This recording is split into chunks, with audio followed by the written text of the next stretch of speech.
자, 총선은 이제 28일 앞으로 다가왔습니다. D-28. 그런데 이제 민주당의 경선 결과가 이제 막바지에 접어들었습니다. 그래서 이제 발표가 되고 있는데 어제 저녁에도 이 경선 결과가 발표가 됐습니다. 어떻게 이렇게요. 그런데 한마디로 평가를 하자면 일각에서는 이런 얘기를 합니다. 이 비명 행사가 비명 괴멸의 마무리 단계에 접어들었다. 왜? 일단 어제 결과, 이 경선 결과가 발표된 지역 가운데 이런 데가 있었습니다. 광주 서구 갑. 여기 관심이었죠. 왜? 비명계 송갑석 의원이 경선에서 이기느냐 지느냐 관전 포인트였는데 결론은 졌어요. 오른쪽 경기 고양정. 역시 비명계 이용우 의원이 현역인데 여기는 어떨지 봤는데 역시 비명계 이용우 의원은 경선에서 졌습니다.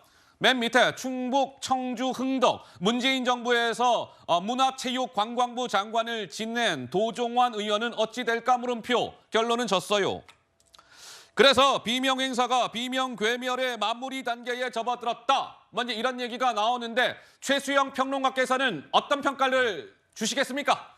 비명 괴멸을 넘어서 비명 초토화죠. 아이고야. 이건 초토화죠. 이건 초토화예요? 뭐 초토화죠. 이거는 아이고. 뭐 말이 안 되는 결과고요. 사실 예상했던 결과죠. 그리고 지금 뭐 그 이른바 친명에서는 당직자 23명 전부 지금 공천 받았다는 거 아닙니까? 네. 이거는 생존율 100%예요. 여기는 한쪽은 초토하고 한쪽은 생존율 100%다. 그럼 이재명 대표가 그렇게 앵무새처럼 강조하는 시스템 공천이 왜 이렇게 됐을까? 아이고야. 이거는 이 시스템 공천은 민주당이 오랜 기간 있어 왔는데 1년 전부터 뭐가 들어갔냐면은 정성 평가가 많이 들어갔어요. 그러니까 결국 사람의 주관적 개입이 판단이 개입되는 이게 한 30% 이상 들어가면서 이 비명 축출이 그냥 이제 일상화가 된 건데 네. 저는 이렇게 생각합니다. 지금 사실 민주당에서 뭐 권리당원 투표를 한다, 뭐 여론조사한다. 실제로 그 지금 민주당의 권리당원이 한 245만 명 된다는데 네. 이게 지난 6월 기준입니다. 그런데 지금 여기에 129만 명이 이재명 대표 취임 이후에 들어왔던 권리당원들. 즉 50%가 이재명 대표 취임 이후에 들어왔다는 겁니다. 그래요? 그렇다면 지금 이 이재명 대표가 영입하거나 혹은 이재명 대표가 간접적으로라도 언급한 사람들에게는 이분들이 아주 엄청난 지금 말해서 표를 몰아주고 있는 거예요. 이를테면 ARS 조사를 하더라도 예. 이분들의 굉장한 의사가 반영되기 때문에 이번 아무리 이재명 대표가 시스템 공천을 강조하더라도 비명 초토화는 이미 현실이 돼버렸고 그리고 이거는 예견된 참사다. 그래서 예. 저는 민주당이 이제 이런 공천 결과를 냈으니까 네. 과연 국민들이 어떤 성적표로 내줄지 저는 정말 기대가 됩니다. 비명 괴멸, 뭐 이제 우리 최수영 평론가께서는 비명들의 초토화다 이제 이런 표현까지 쓰셨는데 잠깐만. 그러고 보니까 왜 이번에 공천 과정에서 민주당 의원들이 스스로 셀프로 공개한 의원들이 있었습니다. 저는요 당으로부터 하위 뭐 10%에 들었습니다. 저는요 20%에 들었습니다. 이런 통보를 당으로부터 받았습니다. 셀프로 공개를 했던 의원들이 있었습니다. 기억을 좀 상기해 보실까요? 영상으로 확인해 보시죠. 저에게 의정활동 하위 20%를 통보했습니다. 모멸감을 느낍니다. 하위 10%라는 공관위 결정은 받아들이기 어렵습니다.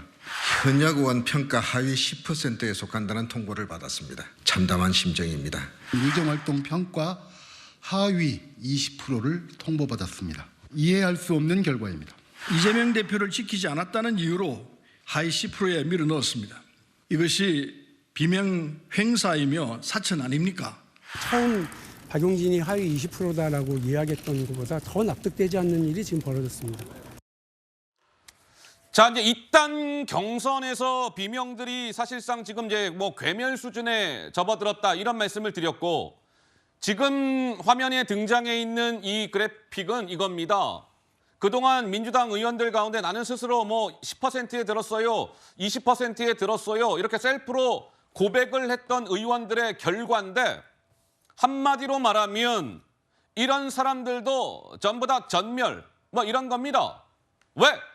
왼쪽에 하위 10% 통보를 받았다라고 알려졌던 의원들은 6명이 있었는데 보시는 바와 같이 6명 가운데 윗줄에 3명은 경선에 붙여졌는데 결과가 어떠했습니까?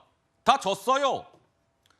하위 10% 통보를 받은 6명 가운데 밑에 줄 3명은 민주당을 떠났습니다. 하위 20% 오른쪽 3명이 등장해 있는데 3명 가운데 위에 송갑석, 박강원 이 두 사람도 경선에 붙여졌는데 결론은 어떠했습니까? 졌어요. 김영주 의원은 탈당. 따라서 하위 20%, 10%의 통보를 받았던 의원들도 모조리 전멸했다 이런 평가가 나오는데 우리 최 부원장께서는 무슨 말씀을 주시겠습니까?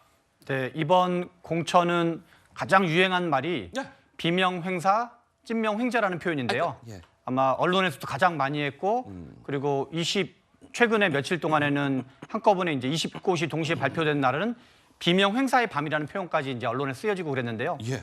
민주당에서 그동안 원래 어느 정당이나 공천을 하다 보면 잡음이 있기 마련이긴 한데 민주당에서 잘 되었던 공천의 대표적인 사례로 언급되는 게 2020년 이해찬 대표 시절의 공천이에요. 2020년이라면 바로 직전 총선이네요. 네, 맞습니다. 2020년에 민주당이 180석을 얻었는데 맞아요. 네. 당시에 몇 가지 포인트가 있었던 것 같아요. 이해찬 대표 본인이 불출마를 선언하면서 어떤 사심 없는 거를 먼저 드러냈고 두 번째는 그 당시에도 하위 20% 제도는 있었는데 누가 20%였는지 누가 10%였는지 아는 사람이 아무도 없어요. 예. 왜냐하면 사람들이 다 이제 수용할 수 있는 정도의 어떤 공정성에 대한 약간 신뢰가 있었다 그럴까요?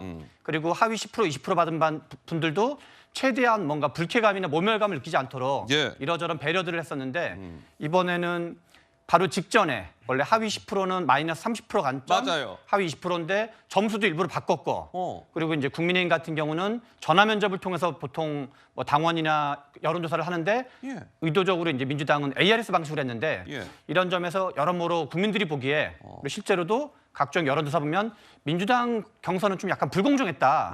그리고 뭔가 좀 부당했다라는 여론이 뭐 국민의힘에 비해서 한 10 내지 15% 정도 퍼센티지 포인트 더 높은데 이 부분에 대해서는 뭐 민주당이 크게 뭐 변명할 게 없을 정도로 잘못 참점이 너무 많기 때문에 이걸 얼마나 이제 만회할 수 있는지 그런 부분들이 좀 앞으로의 과제라고 보여집니다.